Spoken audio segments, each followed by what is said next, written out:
lo cual nos lleva a aceptar que se trata de un movimiento de radicalización de la juventud.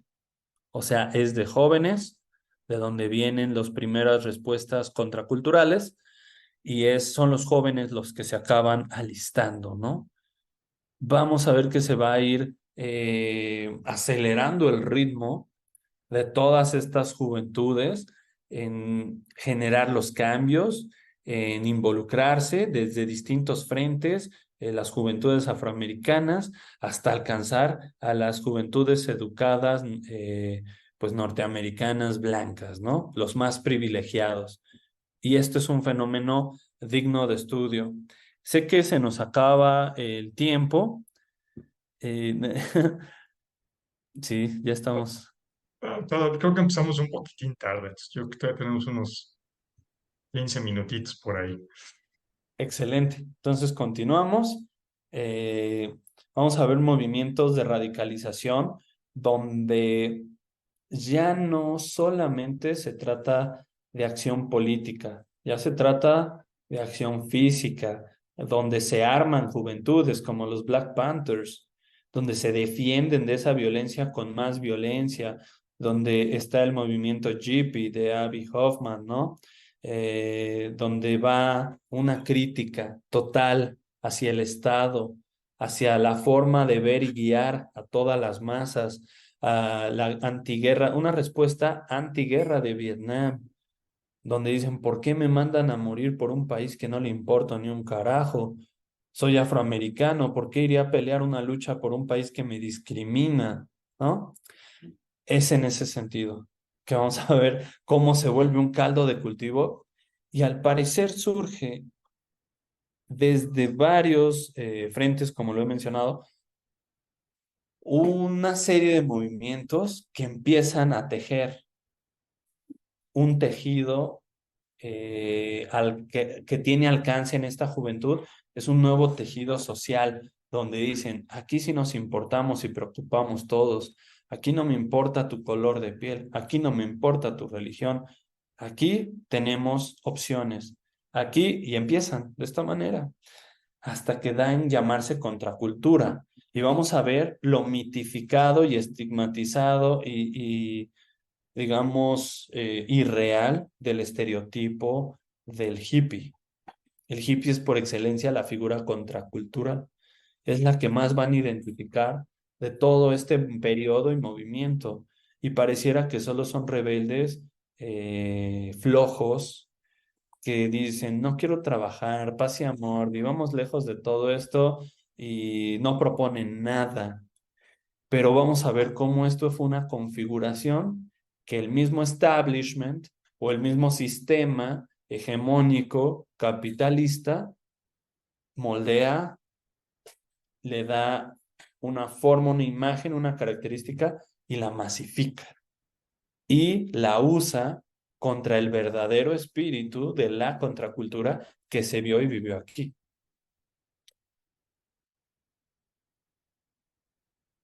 Vamos a ver cuánto empieza a despertar el interés de los Estados Unidos, eh, todo este movimiento contracultural, porque suceden estas protestas antiguerra. Es decir, los intereses de Estados Unidos completos en la Guerra Fría que tenía involucrados en Vietnam para enfrentar a Vietnam del Norte con Vietnam del Sur, y que predominara la visión capitalista sobre la socialista. Bueno, pues lo que estamos viendo aquí es cómo empieza a haber un rechazo. Dicen, no voy a ir a pelear tu guerra, pero no solo eran aquellos negros, que aquí estamos viendo el ejemplo, Black men should not fight in Vietnam for racist USA, ¿no? Sino estamos viendo imágenes completas de universitarios privilegiados con acceso a esa educación superior en las instituciones más importantes, pues no solo de Estados Unidos, sino del planeta, como dicen, no, ya basta. Y hay muchos cambios súbitos por distintos frentes. Y esto ya empieza a preocupar a Estados Unidos. Aquí hay muchos intereses que se pueden perder. Incluso comparan estas nuevas formas de organización contraculturales las empiezan a llamar comunistas. Ya saben cómo es. Algo le vamos a poner una etiqueta mala para que la gente lo vea mal desde el inicio y ni se interese y no lo consuma y no lo vea y no le afecte a otros y no los contagie. Eso es una respuesta contra una contracultura que estaba naciendo y amenazando a toda la visión del establishment, ¿no? Entonces, es momento de regresar. ¿Cómo sucedió? ¿Cómo es que empieza esta semilla, este germen de la contracultura y lo contracultural? Porque sí hubo muchos sucesos sumamente importantes que fueron dándose detrás del telón principal, detrás de todo lo que acabamos de ver. Y esa es la historia más romántica, más apasionante y que nos va a permitir entender realmente el corazón de la contracultura, el ideal de la contracultura, este sentir y el espíritu, ¿no? Todo comienza desde mi punto de vista, con la generación Beat, o los Beatniks, que son un grupo de escritores, poetas y realmente, pues, eh, ¿cómo decirlo? Jóvenes que experimentaron la realidad de otra manera. Beat no es por un beat, ¿no? Musicalmente hablando, por un ritmo. Beat es un término peyorativo que lo que denota es desgastado, acabado, eh, como cualquier vagabundo, como cualquier persona que vive en condiciones extremas y acaba en condición de calle. Bueno, en ese sentido, Beat es muy importante porque eh, así es como Jack Kerouac, que es uno de los principales escritores Beat y personajes Beat de la historia, dan en llamarse o en identificarse con ello, ¿no? A toda esta generación. ¿Quiénes son los principales? Bueno, son Allen Ginsberg, Jack Kerouac, William Burroughs y bueno, unos cuantos más personajes, todos poetas, todos amigos y todos que vivieron grandes aventuras, las cuales fueron inmortalizadas en la obra capital de los poetas beat. Esa es el libro On the Road o En el Camino de Jack Kerouac. Este eh, libro, pues, encarna esa visión de Jack donde decía bueno, los beat vivimos al ritmo del jazz. ¿Y cómo era el jazz? Era un contratiempo. No hay un ritmo establecido, sino cambia, es variable. Y finalmente es música, pero es música de negros. Es música nace de estos barrios y concentraciones de poblaciones negras y que es sumamente subversiva, que la comparan con los inicios del rock y de todos nuevos géneros que van a cambiar y decían, pervierte a las juventudes cristianas norteamericanas, ¿no? Ya saben, es satánico, el rock es satánico, todo eso viene de sus abuelitas, bueno, pues más o menos por ahí, ¿no?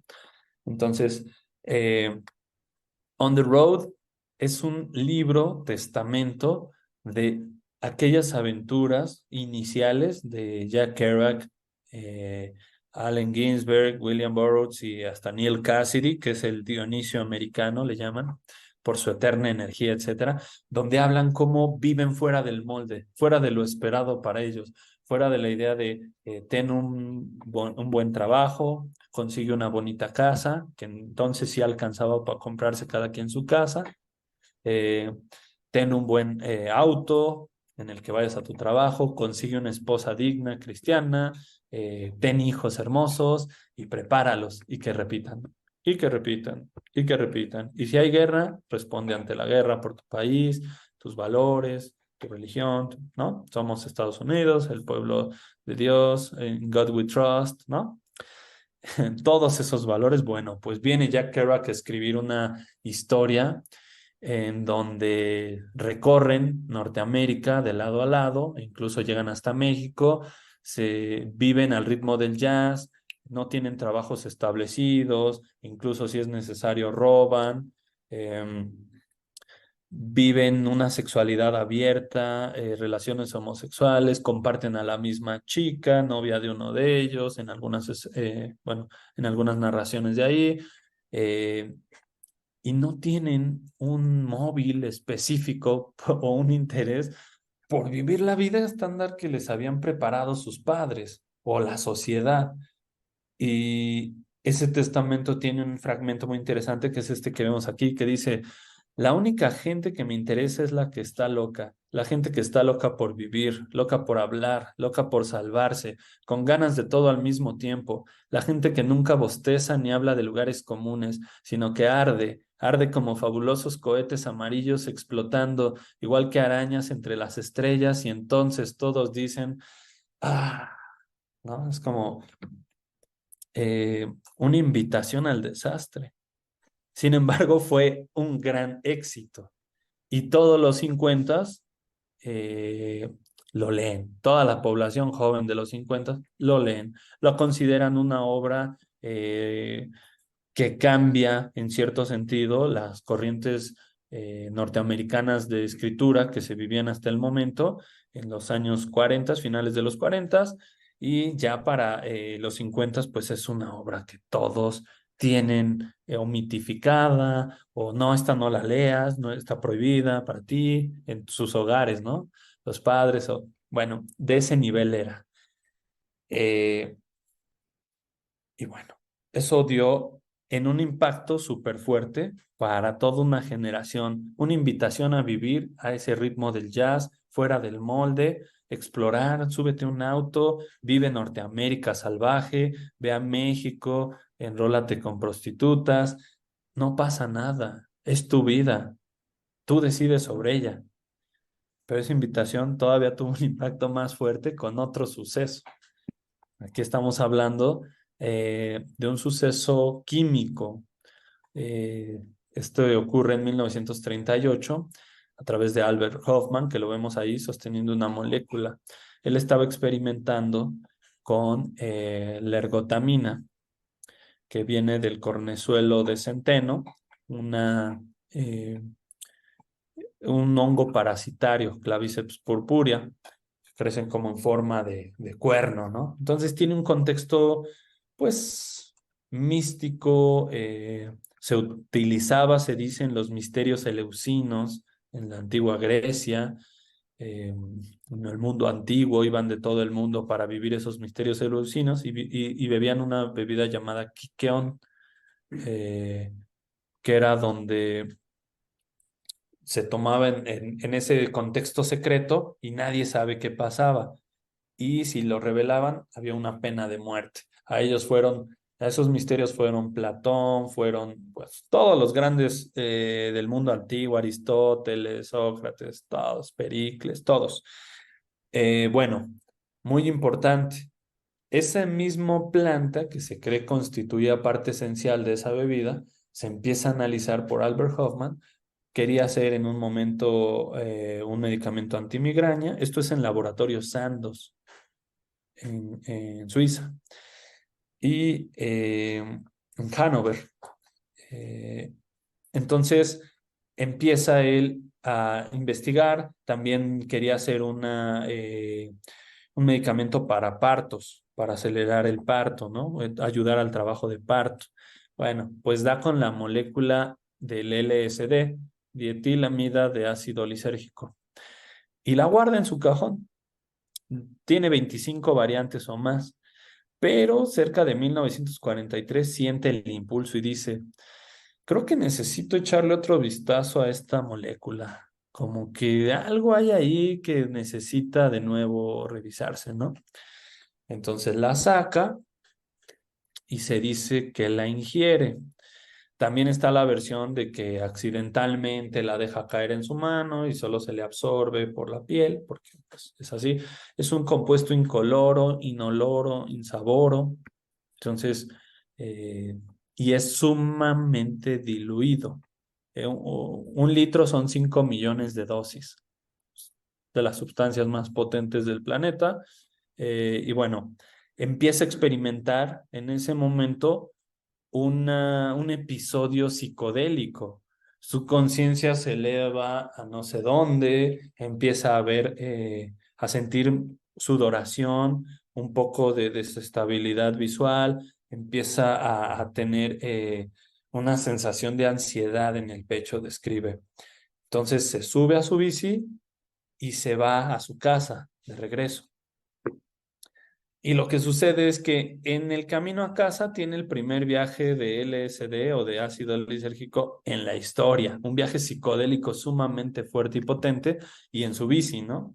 Entonces después se volvería en una figura muy popular el Albert Hoffman en la bici, porque, bueno, esto lo que constituye fue un episodio que a él le pareció revelador, místico, mágico, lo cambia y dice, esto es muy potente, probablemente ayude en el psicoanálisis, que estaba muy de moda, que tenían bastantes seguidores en ese momento, ¿no? Y practicantes.